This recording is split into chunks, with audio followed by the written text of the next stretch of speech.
Prezados formandos e prezadas formandas, é sempre com muita alegria que o professor Florencio e eu falamos com vocês por meio da videoaula. Esta é a quarta videoaula. O tema escolhido para esta videoaula é fatores de impacto sobre a formação e a prática docente e alguns desafios. Na aula anterior, nós falamos sobre também este assunto, evidentemente que hoje vamos dar ênfase aos fatores de impacto. Portanto, já tínhamos conversado, falado para vocês na aula anterior sobre a pertinência de o professor, né, realizar ao longo do seu processo de formação, não é? E mesmo depois da formação, engajar-se na produção de conhecimentos. Este é um bom aspecto que liga esta aula à aula anterior. Gostaríamos de trazer de novo para vocês uma citação de uma autora, da professora Maria Amélia Franco, em 2015, num texto que foi publicado em 2015, sobre este assunto. A autora diz: a grande dificuldade em relação à formação de professores é que, se nós quisermos ter bons professores, teremos de formá-los como sujeitos capazes de produzir conhecimentos, ações e saberes sobre a prática. Os textos de base do assunto desta aula estão aí, disponíveis na tela, além de um texto complementar também disponível. O primeiro tópico desta videoaula é a investigação científica aliada, conectada ao ensino e seu impacto na formação e prática docente. Vamos nos basear em Pedro Demo, grandemente em Pedro Demo, que defende a pertinência de o professor de ensino superior realizar investigação científica, sem, entretanto, desconsiderar que a produção de conhecimentos via ciência, via investigação científica, também pode ser realizada por professores de outros níveis de ensino. Ele admite que a investigação científica é um princípio educativo e científico, portanto, aqui é uma posição filosófica que ele apresenta e, portanto, a investigação deve permear, deve acompanhar todo o percurso da formação e da prática pedagógica dos professores no ensino superior. A investigação científica, a formação e a prática são dimensões bastante complexas na vida profissional do professor.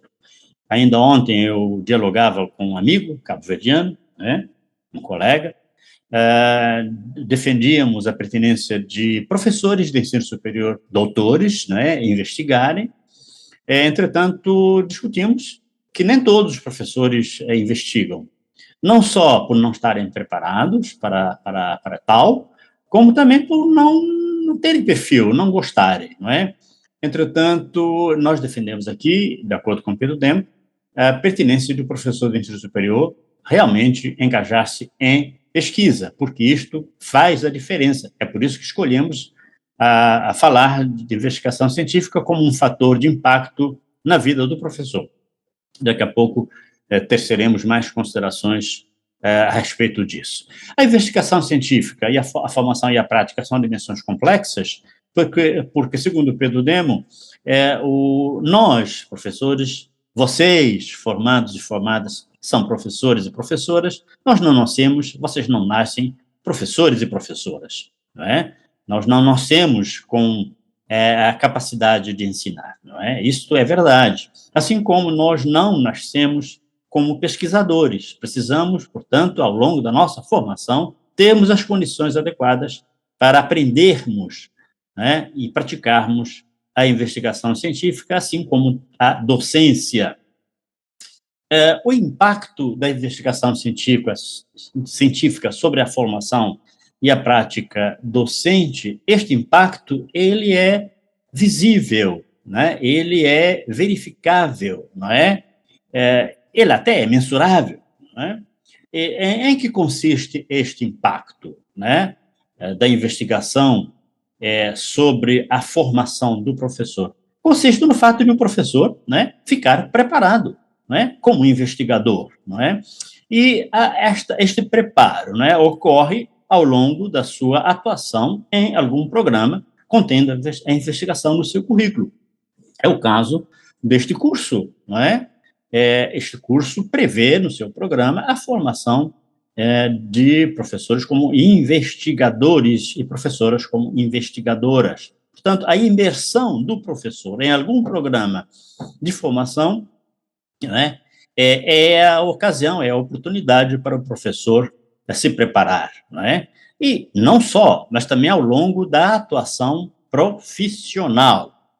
O benefício também da investigação científica verifica-se na docência. O professor que tem o componente investigação científica, né, como um componente na sua formação, evidentemente passa a ser produtor do conhecimento e não mero transmissor de informações, como, aliás, vamos ver daqui a pouco, segundo Pedro Demo. Portanto, ele é um professor que faz a diferença. Ele não só ensina, não só repassa conhecimentos, mas também ele produz conhecimentos. Um argumento que demonstra o impacto da investigação científica sobre a formação e a prática docente tem a ver com o que Pedro Demo, 2001, chama de curiosidade pela geração do conhecimento.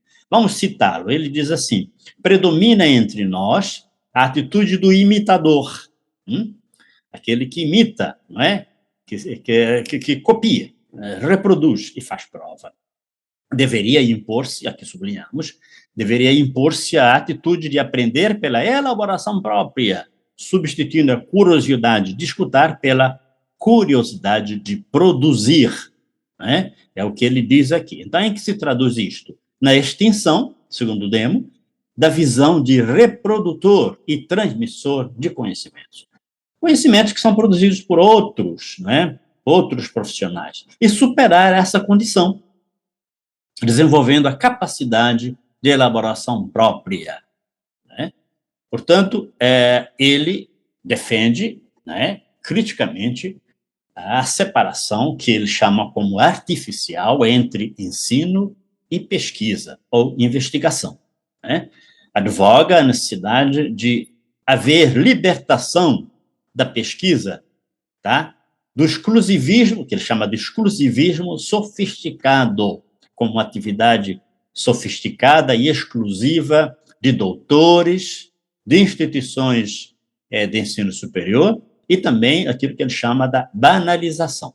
Então, é interessante ele mostrar os dois polos, né, os dois lados da mesma moeda.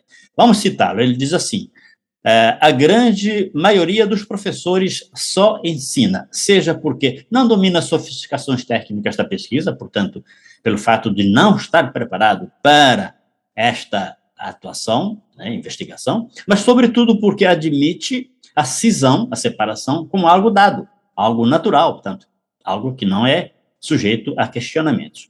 Fez opção, entre aspas, pelo ensino e passa a vida contando aos alunos o que aprendeu de outrem, imitando e reproduzindo subsidiariamente. Ele é muito crítico, um crítico contundente. Né? Ele diz, então, o professor, neste caso, que não investiga, é um mero instrutor ou tecnólogo do ensino, sem formação e prática da pesquisa. O que é tecnólogo do ensino? É aquele profissional, no caso o professor, que se caracteriza como um reprodutor, apenas reproduz conhecimentos produzidos por outros profissionais, não é? E a sua formação fundamenta-se no desenvolvimento de competências, sim, competências para o exercício técnico profissional. Portanto, um professor, mesmo não estando preparado para investigar, ele, na verdade, é preparado para ensinar, porém, não é?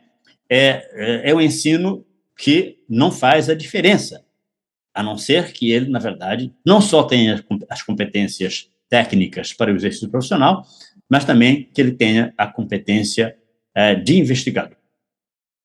Esse professor, que é um tecnólogo, baseia-se no seu saber fazer. O faz bem, mas ele é desconhecedor quase que completamente dos fundamentos do seu fazer. E os fundamentos do seu fazer, segundo Pedro Demo, são garantidos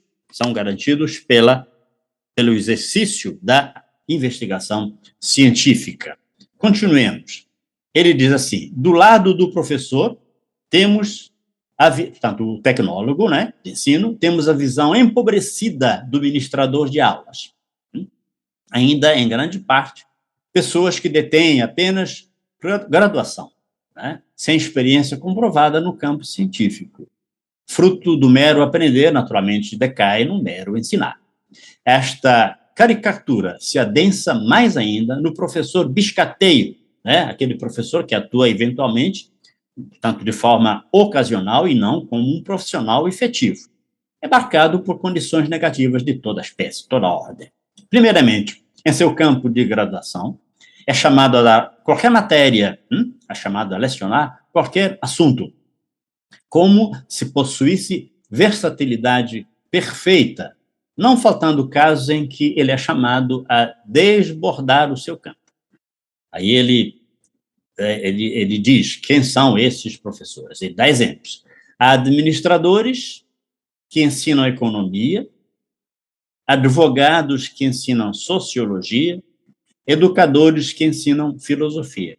Ele não está criticando o fato de esses profissionais, não exercerem a atividade de ensino consoante a sua formação.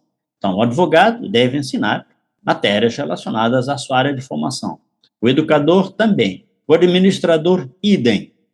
Mas, quando esses profissionais atuam, em áreas contrárias à sua formação, aí Pedro Demo apresenta-se de forma crítica. Ele continua. Em segundo lugar, esse professor, tanto biscateiro, é um simples repassador de conhecimento alheio, conhecimento produzido por ele.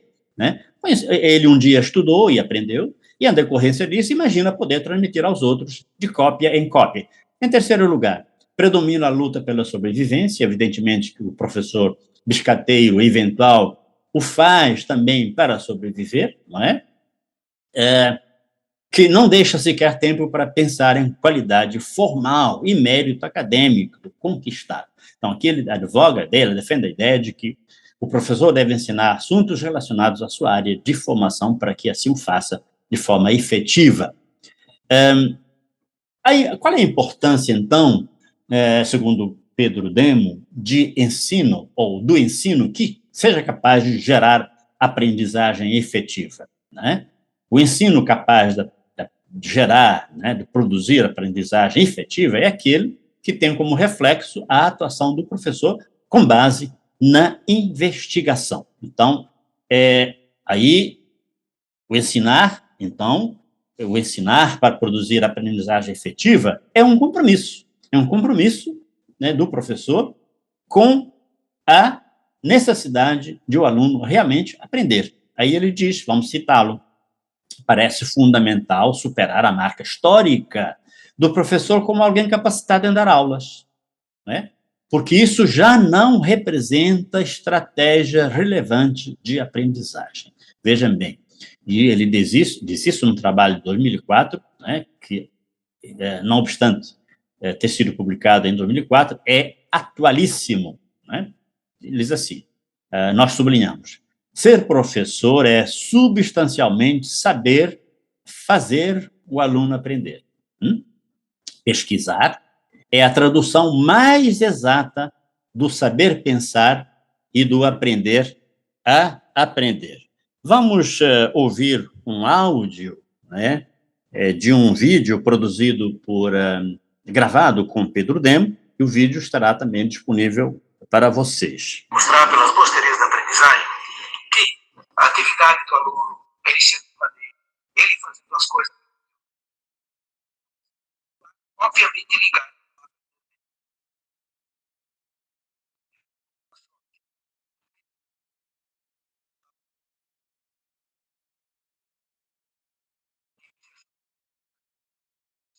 Ele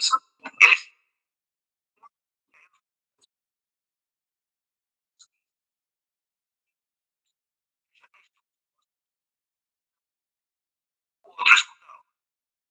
Mas esse aluno que se mete na pesquisa vai aprender do método.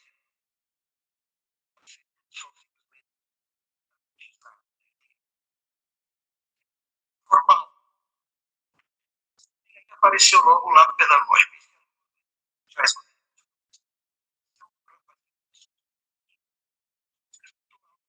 Se pega na bala, se diferencia de uma bela maneira.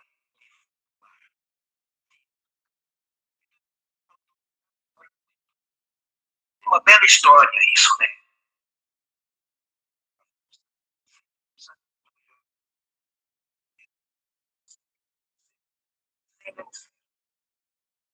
Fundamental, sem ser dúvida.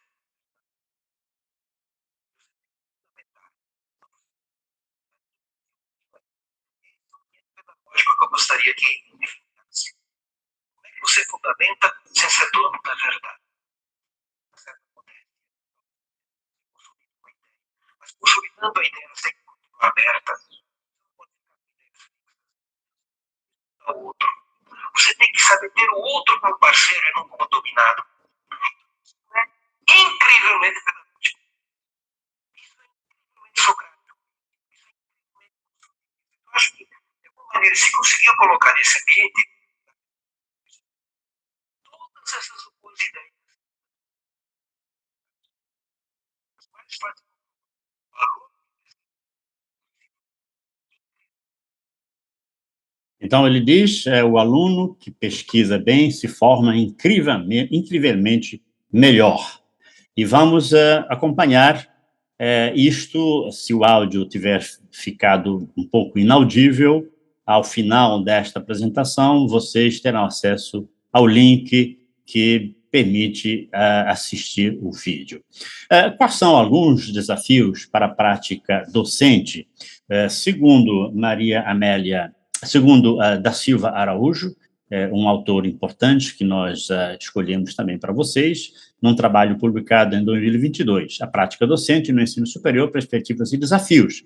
O autor apresenta, então, desafios, e nós selecionamos alguns que consideramos os mais relevantes. Primeiro desafio é garantir o contato teórico e prático dos docentes com questões relacionadas ao processo ensino-aprendizagem. Vamos citar o autor. Com exceção dos professores provenientes das licenciaturas ou dos que tiveram contato com disciplinas de docência durante os cursos de mestrado e doutorado, os demais profissionais, que são a maioria, não tiveram contato teórico e prático com questões relacionadas ao processo ensino-aprendizagem, o que certamente traz consequências à sua formação e atuação. Este é o primeiro desafio, né? O segundo desafio, possibilitar que o professor atenda às demandas impostas, exigidas pelo contexto atual em que nós vivemos. Já fizemos referência a isso numa das videoaulas. O contexto atual, a sociedade do conhecimento, uma sociedade globalizada, ou técnico-científica, informacional. O desafio indica o seguinte, que é necessário haver uma formação que possibilite uma visão crítica sobre o volume de informações produzidas a todo o momento. Nós estamos vivendo hoje isso, né? Há um conjunto muito grande de informações veiculadas pela internet, não é? Eu diria, cada segundo, ou menos do que isso, nós temos um volume grande de informações proliferadas a todo momento, não é? Portanto, é preciso, então, ter uma visão crítica sobre esse conjunto tão grande de informações. São informações, muitas vezes, relevantes, evidentemente. É preciso, então, saber discernir o que é relevante, o que é importante do que não é. E eu diria que muitas informações são lixos, não é? E, portanto, devemos ter o cuidado de nós, professores, pesquisadores, formadores, e também passar esse cuidado aos nossos formandos, né? Ter uma visão crítica relativa a este volume grande de informações. Portanto, esse cuidado caracteriza-se na maneira pela qual devemos selecionar essas informações, na maneira pela qual devemos analisar essas informações, isto é, de forma precisa e adequada. Significa, então, que nós devemos saber e ensinar também os outros a filtrar as informações importantes das demais que não são relevantes. Selecionar aquelas que filtramos, organizar essas informações, analisar as diversas informações que estão disponíveis e entender, compreender como se relacionam com a organização e o funcionamento da sociedade. O professor, o formador, tem que ter esta capacidade, não é? Senão ele está sujeito ao fracasso, não só na sua atuação, como também na formação de formadores. Isso tem uma implicação, que é, segundo Pedro Demo, levar em conta os seguintes componentes, não é, da formação do professor. Primeiro componente é o componente profissional. Pedro Demo advoga a ideia de que o professor não deva ser o professor biscateiro, aquele eventual, aquele que dá aulas para sobreviver, portanto, que não tem compromisso, de fato, necessariamente com a efetiva aprendizagem e, portanto, com o efetivo ensino. Significa, então, que o componente profissional deve ser considerado. E em que se traduz isso? Traduz-se numa formação cuidadosa, né, numa formação que garanta ao professor conhecimento de tudo o que ele precisa para atuar como um professor, como um profissional, e não aquele que atua com base, inclusive, em fontes, né, em fontes que não são necessariamente seguras. Às vezes o professor, e principalmente o iniciante, ensina achando que está fazendo da melhor maneira possível, está atuando da melhor maneira possível. Não é? Isso acontece inicialmente, como já vimos numa videoaula anterior, é o professor iniciante que, para sobreviver, ensina de qualquer modo, de acordo com aquilo que ele considera ser o melhor procedimento. Né? Além do componente profissional, o componente científico, evidentemente, damos ênfase a isso, não é? Todos os cursos de formação de professores devem ter essa preocupação, não é? Com uma formação rigorosamente científica, não é? Além do dos componentes técnico e tecnológico, né? O professor é um tecnólogo de ensino, como diz Pedro Demo, mas não deve ser somente um tecnólogo de ensino. Ele também, né, principalmente pela exigência do contexto atual, deve saber considerar, não é, saber organizar ambientes chamados virtuais de ensino e aprendizagem. Evidentemente que todos nós estamos aprendendo, não é, todos os dias, a organizar ambientes virtuais. Não é? Alguém já disse com propriedade que a maneira tradicional de ensinar não deve ser simplesmente transportada para um ambiente virtual. Não é bem assim. É preciso levar em consideração que o ambiente virtual é exigente, e Pedro Demo dá algumas pistas com relação a essa exigência. Por exemplo, quando ele fala da necessidade de nós disponibilizarmos em ambientes virtuais atividades diversificadas que tornem os alunos, não é, elementos ativos, ou mais ativos, e autônomos na construção do conhecimento. Não é? Eu gostaria aqui de compartilhar com vocês, tá, uma experiência que eu tive inicialmente na minha graduação em psicologia. Como eu disse para vocês, nós, em psicologia, também temos que fazer disciplinas, não só da área psicológica, mas também disciplinas de outras áreas, como, por exemplo, disciplinas da área de medicina. Então, uma delas é fisiologia humana. E eu tinha o hábito de dizer para o meu professor, antes de cada aula, eu dizia, professor, eu gostaria de saber qual é o assunto da próxima aula, porque eu queria me preparar, evidentemente, para vir à sua aula munido das informações pertinentes que me possibilitem entender melhor o conteúdo da sua aula. E aí ele dizia, com todo gosto, não é? Ele dizia, olha, o assunto da próxima aula é o seguinte. Então, eu ia para a biblioteca, né? E com toda a sede de conhecimento, eu me debruçava sobre livros de fisiologia, os manuais de fisiologia humana, para ler o assunto, né? Que seria dado na aula seguinte, e assim estar preparado. Bem, gente, hoje em dia não fazemos isso, né? Porque nós temos acesso à internet. Então, a grande diferença é que hoje temos acesso à internet. Naquela época, na década de 80, não havia internet no Brasil, então era essa a metodologia que eu usava para aprender, não é? Uma delas, não é? Evidentemente que nós, professores, hoje sabemos que ao estarmos em sala de aula, os nossos alunos provavelmente já estão munidos das informações sobre as quais vamos discorrer, as informações que vamos tratar. Portanto, temos que ter o cuidado, porque nós não necessariamente dominamos sozinhos esses conhecimentos. Evidentemente que nós temos a obrigação de dominar bem esses conhecimentos e discutir com os alunos sobre isso. Mas eles podem já estar munidos de algumas informações prévias, isso faz toda a diferença. Então, é preciso termos cuidado, né?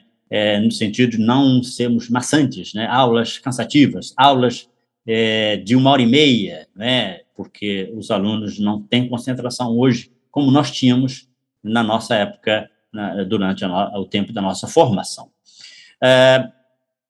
O outro componente, o componente cultural, tendo em conta que a cultura é tudo aquilo que é adquirido historicamente, ou que cresce e se transforma dentro de uma sociedade, que se manifesta através de hábitos, valores, pensamentos e formas de organizar e desenvolver os espaços sociais, não é? Isso é importante ter em consideração como componente, sim, porque a cultura escolar, não é, está fortemente ligada à filosofia da escola, né? Sendo que esta filosofia dirá como a escola vê o educando no processo educativo e sua projeção para a vida social e intelectual. Componente humano também é importante, segundo Pedro Demme, tá? Aí, aqui, neste caso, devemos considerar os vários aspectos envolvidos na aprendizagem e, por isso, no ensino, né? Um exemplo é que o professor deve levar em conta o aspecto cognitivo, que é ligado ao processo de desenvolvimento dos indivíduos. Nós vimos também numa aula anterior que nós temos, portanto, uma história de desenvolvimento, portanto, ontogenético, que começa com o nascimento até a morte, né? Então, temos essa história de desenvolvimento ligado a cada indivíduo, é importante ter em conta, né, pelo professor, e, então, se nós conhecermos um pouco da psicologia do desenvolvimento, então, compreendemos essa dimensão cognitiva como sendo necessária, como componente a termos em conta. Além de nós devemos considerar o aspecto afetivo, porque o aluno não só tem um arcabouço cognitivo, também ele tem um arcabouço afetivo, emocional, não é? E a relação afetiva do professor com o aluno é um facilitador do processo ensino-aprendizagem. Terceiro desafio, lutar contra a precarização das condições humanas. Essa precarização se expressa, por exemplo, no aumento das mais variadas formas de violência. Não há país do mundo hoje, quero crer, que não precise discutir e encontrar soluções para tantas manifestações de violência. Um exemplo é a violência baseada no gênero. Não é à toa que no Brasil, em Cabo Verde também, houve a necessidade de criar uma legislação que cuide deste assunto, né, tão pertinente. Violência, portanto, no âmbito do gênero, violência econômica, violência no trânsito e por aí vai. Então, a escola não é imune, pelo contrário, nós acompanhamos casos nos Estados Unidos e no Brasil de tamanha violência nas escolas. As desigualdades sociais também devem estar, né, nesse terceiro desafio, devem portanto, ser consideradas. As desigualdades sociais hoje são um assunto crucial, não é? Dentro de cada país, o fosso entre os poucos que têm muito e os muitos que não têm nada, para não dizer que tem pouco, não é? Que não tem nada. A destruição das relações interpessoais, aqui gostaria muito de dizer para vocês que me preocupa o fato de, muitas vezes, quando eu estou em ambientes fechados, por exemplo, em shopping centers, verificar que muitos casais que deveriam estar nesse ambiente conversando, trocando ideias, dialogando, não. Ele e ela ficam, cada um do seu lado, interagindo com ambientes, com outras pessoas, em ambientes virtuais, não é? Por meio do seu celular ou do tablet. É triste. Então, não há interação. As relações interpessoais vis-à-vis, não é? Presenciais, deram lugar há muito tempo a relações interpessoais à distância, online. E isto gera um problema. É que as pessoas criam uma fantasia sobre o outro e, quando se encontram, se decepcionam. Isto é um fato, isto é muito perigoso, não é? Então, as pessoas ficam excluídas do intercâmbio tão saudável vis-à-vis com outras pessoas. A degradação ambiental é um assunto também interessante, faz parte deste desafio, e nós todos, professores formadores, devemos levar em consideração. Não é à toa hoje que todos os cursos de formação de professores, não só de formação de professores, mas os cursos de formação de outros profissionais, necessariamente se preocupam com o ambiente. Nosso planeta Terra é um planeta que está sufocado pelo fato de um homem provocar a sua destruição, não é? Iminente, evidentemente, porque não há preocupação com a sua preservação, e isto é um assunto que deve preocupar o professor, porque faz parte da agenda atual. A implicação deste terceiro desafio, segundo Pedro Demo, é que devemos fazer, então, uma leitura crítica do mundo, né? Não uma leitura passiva do mundo, para podermos entender efetivamente as desigualdades sociais, sobretudo nas universidades. Por quê? Porque as universidades são o locus, né? o fórum onde nós formamos mão de obra, e também onde nós, formadores, não é, contribuímos para a formação da opinião crítica qualificada, não é? Fundamentada. Então, segundo Paulo Freire, ensinar, né, neste sentido, por meio de uma leitura, uma formação, portanto, um ensino que considera a leitura crítica do mundo, ensinar requer, neste caso, criticidade, o que nasce da curiosidade de entender o nosso mundo, o mundo de hoje. Paulo Freire diz: a curiosidade, como inquietação indagadora, como inclinação ao desvendamento de algo, como pergunta verbalizada ou não, como procura de esclarecimento. O quarto desafio é enfrentar o surgimento de uma sociedade do não-emprego, a sociedade em que nós vivemos hoje. Nós já dissemos numa videoaula anterior que hoje nós formamos profissionais em diversas áreas que não necessariamente após a formação, após a obtenção do canudo, do diploma, vão conseguir emprego. Corremos esse risco, não é? Corremos esse risco. O desemprego está campeando no mundo todo.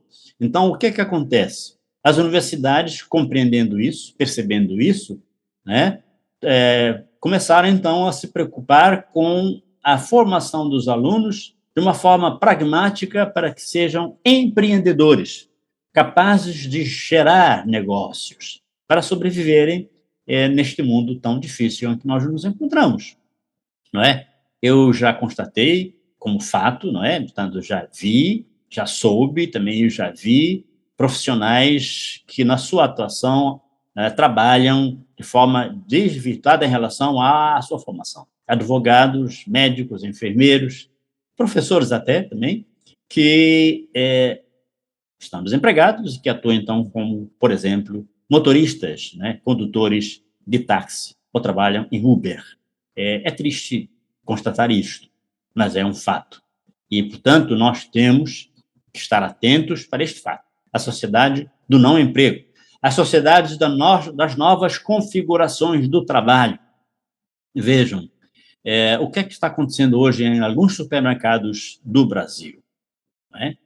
Tradicionalmente, os supermercados empregam pessoas para atuarem, por exemplo, como pessoas que vão pesar os alimentos, não é? Nós compramos os alimentos, esses profissionais pesam os alimentos, levamos os alimentos num carrinho para os caixas, né? E as pessoas trabalham como caixas, simplesmente digitam, né, o código e pagamos pelos alimentos comprados. O que é que está acontecendo hoje?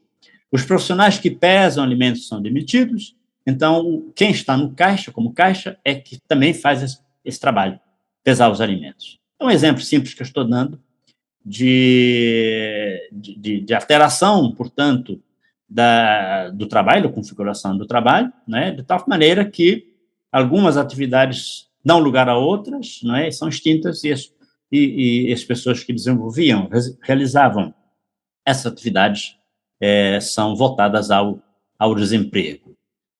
Isso sem falar do fato de as relações trabalhistas também sofrerem alterações. Hoje nós temos um fato, constatamos o fato de que os sindicatos dos profissionais, em geral, estão enfraquecidos, porque a relação entre trabalhador e empregado não é mediada necessariamente por um contrato formal, legal, não é? Então, a relação é uma relação mais frouxa, não é?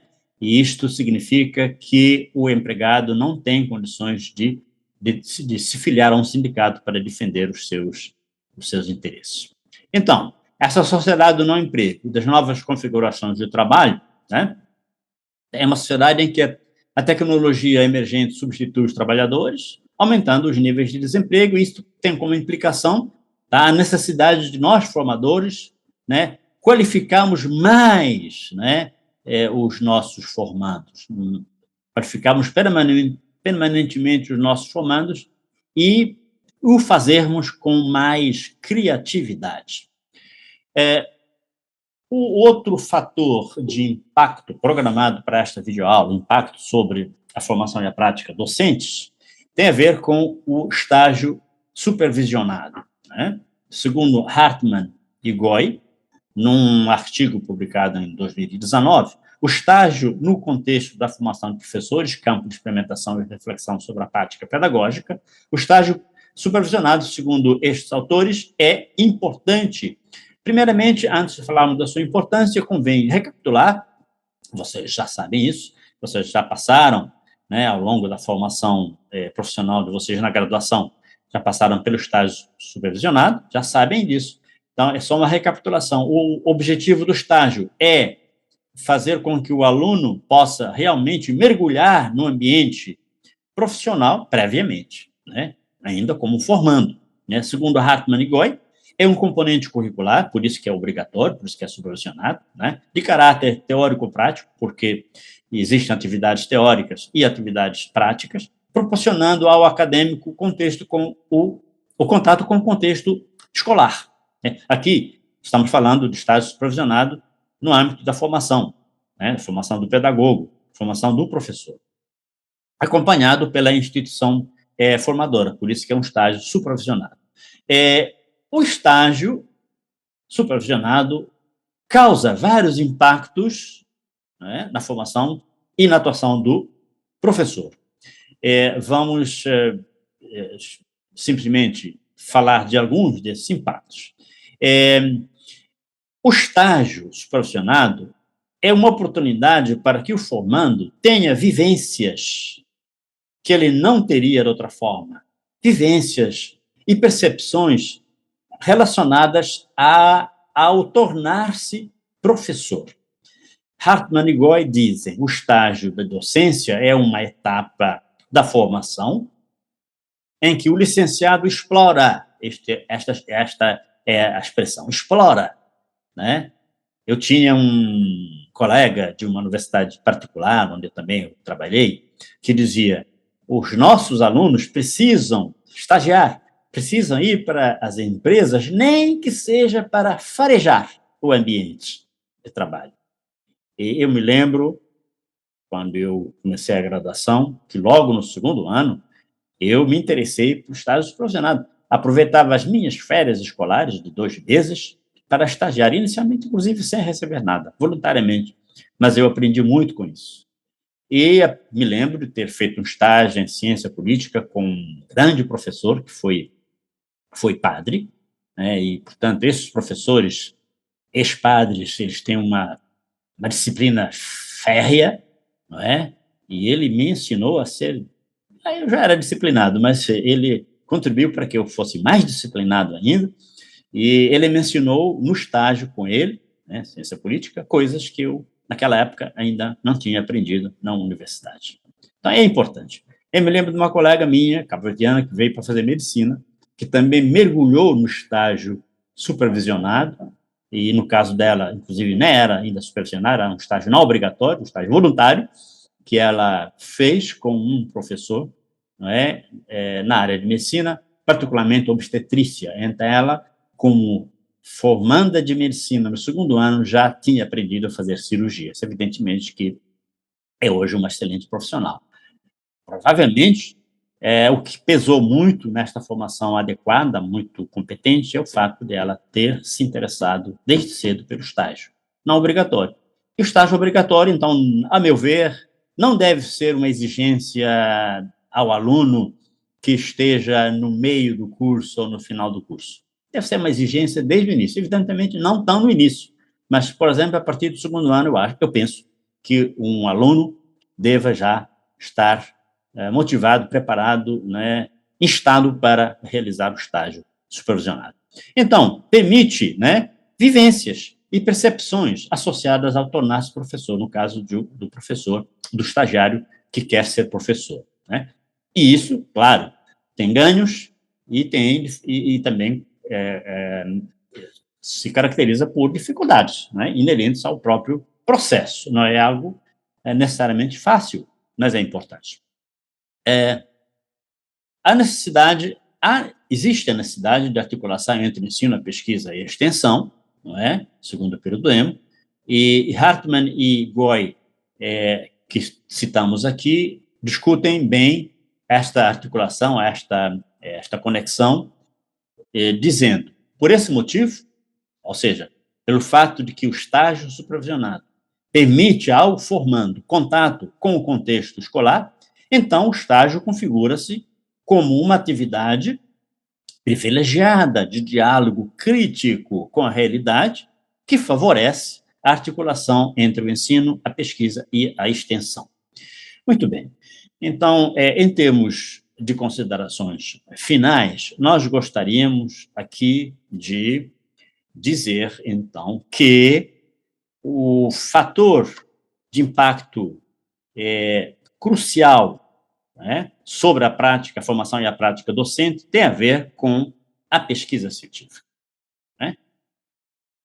A pesquisa científica. O professor, evidentemente, que ao formar-se, por exemplo, tendo acesso às atividades de estágio supervisionado, né, pode, durante o próprio estágio, desenvolver atividades de investigação científica. Então, o estágio supervisionado também é uma oportunidade que impacta na formação e na prática do professor e também causa esse impacto não só pelas vivências que o estágio permite, com aquilo que caracteriza o tornar-se professor, como também pelo fato de que, durante o estágio, o aluno pode desenvolver atividades científicas. Então, a atividade científica, a pesquisa científica, a investigação científica torna-se como o fator crucial de impacto sobre a formação e a prática docente. Pedro Demo diz: quem pesquisa tem o que comunicar.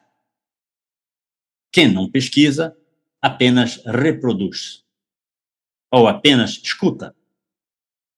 Quem pesquisa é capaz de produzir instrumentos e procedimentos de comunicação. Quem não pesquisa assiste à comunicação dos outros. Muito bem, então, finalizando, mesmo gostaríamos de recomendar a vocês, prezados formandos e prezadas formandas, que tenham acesso a 2 vídeos muito importantes sobre o assunto da aula de hoje. O primeiro vídeo foi gravado com a professora Mônica Duarte, da Universidade Federal do Estado do Rio de Janeiro, Unirio, e o segundo vídeo, cujo áudio, né, foi já apresentado para vocês nesta videoaula, mas talvez não tenha ficado bem audível, então recomendamos que vocês tenham acesso a este vídeo do professor Pedro Demo, que é um professor titular aposentado da Universidade de Brasília, UNB. Com isso, temos a expectativa de que vocês estarão munidos das informações pertinentes para se prepararem, portanto, para a avaliação do conteúdo, da aprendizagem do conteúdo desta videoaula. Muito obrigado pela atenção dispensada e até, então, a próxima videoaula.